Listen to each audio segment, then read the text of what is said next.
Adani group के बाद technology company Block Inc Hindenburg research के निशाने पर आ गई है। हिंडनबर्ग ने अमेरिकी कंपनी के खिलाफ एक रिपोर्ट जारी की है। इस रिपोर्ट में कहा गया है कि ट्विटर के पूर्व सीईओ जैक डोर्सी के नेतृत्व वाली इस मोबाइल पेमेंट कंपनी ने यूजर्स की संख्या को लेकर बड़ा फर्जीवाड़ा किया है।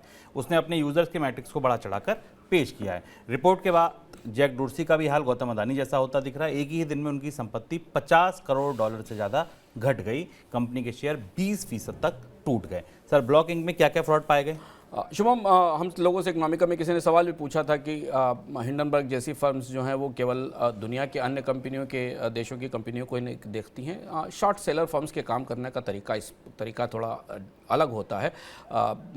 अमेरिका में शॉर्ट सेलर फर्म्स लगातार बड़े कंपनियों को टारगेट करती हैं, उनके भीतर के स्कैम लेकर आती हैं। हमने निकोला की कहानी आपको सुनाई थी।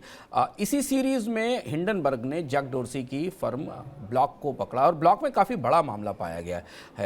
ब्लॉक एक फिनटेक फर्म है जो दरअसल उन लोगों को बैंकिंग लोन की और लेंडिंग की सुविधा अमेरिका की सोसाइटी में उपलब्ध कराती थी जो अनबैंक्ड हैं, जो गरीब हैं, जो निचले तबके पर हैं। और ये बात हिंडनबर्ग ने अपनी रिपोर्ट में पाई है कि ये करीब $1 बिलियन के आसपास का फ्रॉड है, जिसमें बहुत सारे क्रिमिनल ट्रांजैक्शंस को भी इस पूरे सिस्टम के तहत जैक डोर्सी ने लागू किया और उनका इस्तेमाल हुआ है। और इसके बाद ब्लॉक, जो कि एक उभरती हुई फर्म थी, इसकी $44 बिलियन की मार्केट कैप थी, इसको